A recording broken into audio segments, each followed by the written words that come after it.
स्वामी जी, आदरणीय साध्वी जी, यहाँ पर एकत्रित सभी इस पावन गंगा के तट पर अपने संस्कारों, धर्म और आस्था को मजबूत करने वाले और आगे ले जाने वाले इन सभी नौजवानों को मैं अभिवादन करता हूँ, उनका सम्मान करता हूँ। स्वामी जी, मैं आपके आशीर्वचन के लिए आभारी हूँ। ये कहना इसलिए उचित नहीं होगा क्योंकि मैं हूं ही नहीं जिनका आपने वर्णन किया, इसलिए ये तो ना मेरी योग्यता है, ये आपका आशीर्वाद के रूप में मैं इसे स्वीकार करता हूं कि मैं नहीं तो मेरे बाद कोई और कम से कम उस नशे पर उतर सके जो आप जैसे परिकल्पना करते हैं। मैं आप लोगों से एक छोटी सी बात कहना चाहता हूं। हम लोग राष्ट्र की सुरक्षा नहीं करते, हम लोग राज्य की सुरक्षा करते हैं।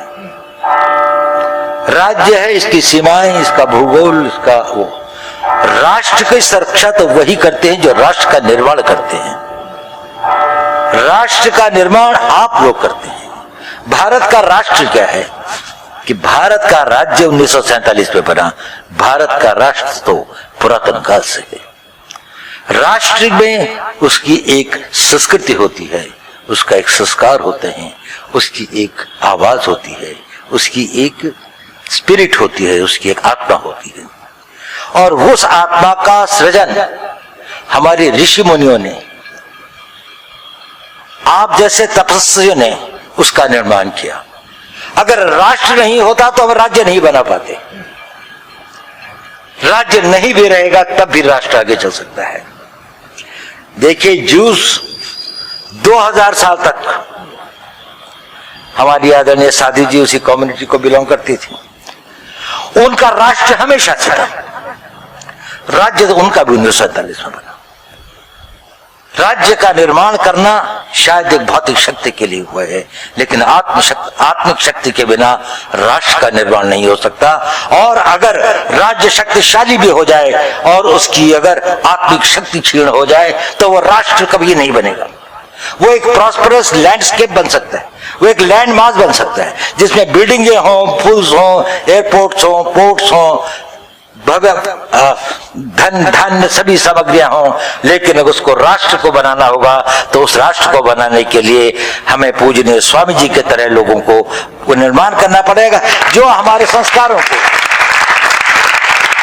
जो हमारी राष्ट्र की मूलभूत गुण हैं, जो संस्कार हैं जिस देश के अंदर में, जो हजारों वर्षों से हम लोगों ने इसको सहा हुआ है।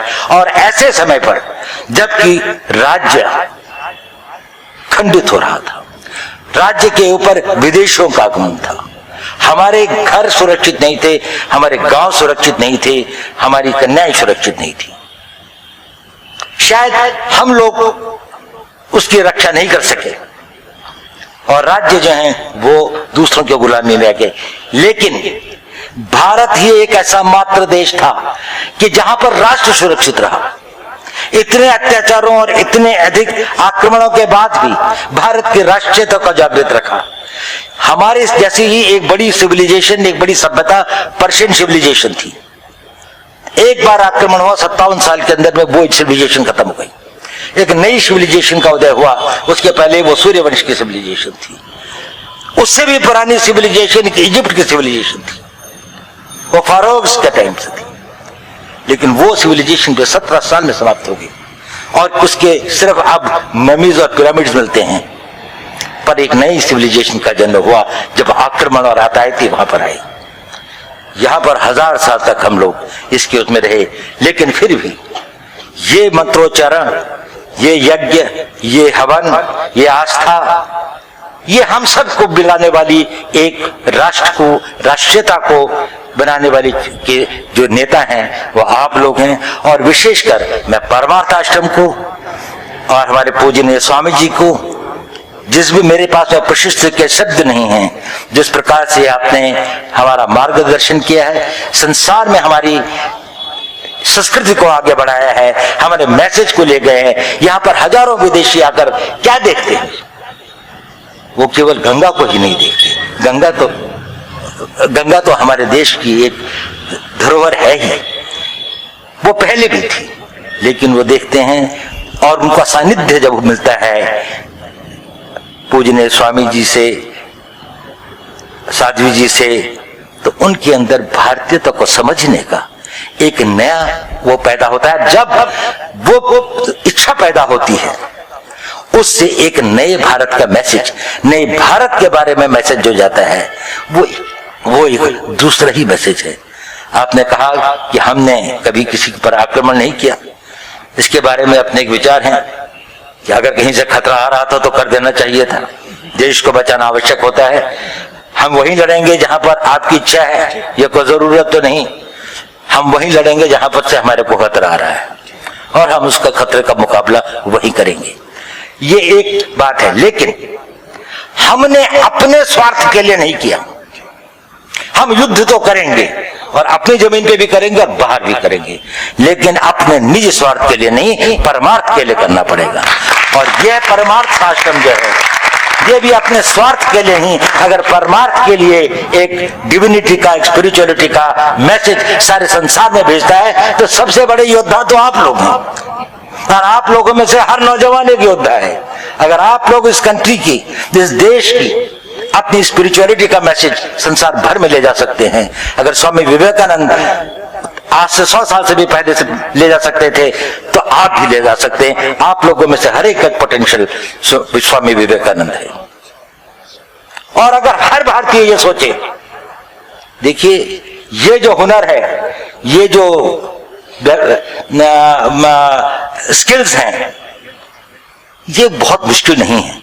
समय जरूर लगता है, थोड़ा सा इसको सीखना पड़ता है, लेकिन जो आप कर रहे हैं उसके लिए तो आपका शरीर, मस्तिष्क, मानवता, चरित्र, आत्मा सबको संगठित होकर एक होकर राष्ट्र प्रेम में बनना पड़ता है। अगर आपका राष्ट्र प्रेम जो परिवर्तन ला सकता है, वो हमारा राष्ट्र प्रेम तो कुर्बान नहीं दे सकता, शरीर को दे सकता है। क्योंकि हम स्टेट को, हम फिजिकल चीजों के लिए लड़ते हैं और फिजिकल चीजों से लड़ते हैं। स्पिरिचुअलिटी से तो आप ही लोग लड़ेंगे। अगर ये हमारी स्टेट जो है, भारत जो है, एक सिविलाइजेशनल स्टेट है। ये कोई रिलीजन पर बेस्ड स्टेट नहीं है, ये किसी भाषा पर बेस्ड स्टेट भी नहीं है, ये किसी खास प्रजाति पर भी बेस्ड स्टेट नहीं है। ये तो एक सभ्यता पर बेस्ड स्टेट है। ये हमारा जो दिखाई नहीं देता, इस धरती के नीचे जो इसका जो आधार है, वो इसकी सभ्यता है। अगर वो टूट गई तो ये राष्ट्र नहीं बच सकता। अगर इसको बचाना है तो इसमें आप जैसे लोगों का पुरुषार्थ चाहिए, आप लोगों का योगदान चाहिए, आप लोगों का हौसला और हिम्मत चाहिए। अपने आप को हर एक आदमी अगर अपना एक योद्धा समझे और आगे बढ़कर इस देश का वो करे और उसका संचालन करे। आप लोगों को मेरी शुभकामनाएं। ये संयोग की बात है कि आज 75 साल का वो है, मेरा भी 75वां ही साल चल रहा है। मेरे भी जीवन के मैं 75 साल पूरे कर रहा हूं, और आज से शायद 1-2 महीने के बाद में मेरा 76वां साल वो भी पूरा होगा। उसके लिए मैं ये है, तो ये एक हम लोगों ने देखा है पिछले इन सालों के अंदर में, आजादी के बाद में भारत में कितना परिवर्तन आया है। और भारत में जो परिवर्तन आया है, तो भारत में परिवर्तन भारत की भौतिक शक्ति के कारण मात्र से ही नहीं, भारत की आध्यात्मिक शक्ति के आधार पर होगा। और नया भारत बनेगा तो आध्यात्मिक भारत बनेगा। इसकी जो भौतिक शक्तियां होंगी, उनका उद्गम और उनका प्रारंभ जो है वो उसी आप ही लोगों के आशीर्वाद से होगा और इसी आध्यात्मिकता से होगा। आपके चरणों में, मैं पूज्य स्वामी जी के चरणों में बार बार वंदन करता हूँ। मेरा कोई उद्देश्य यहाँ पर आकर बोलने का नहीं था, लेकिन पूज्य स्वामी जी का यदि मेरे को ये ऑर्डर है तो मैं उसका वो भी नहीं कर सकता था। मैं बहुत बहुत आभारी हूँ, उन्होंने मुझे समय दिया और इस आरती के लिए और इस समय को, और जो मुझे समय मैंने यहाँ पर गुजारा, इसके लिए मैं बहुत बहुत आप लोगों का, मैं पूजनीय स्वामी जी का और आदरणीय स्वामी जी का बहुत बहुत अनुग्रहित हूँ।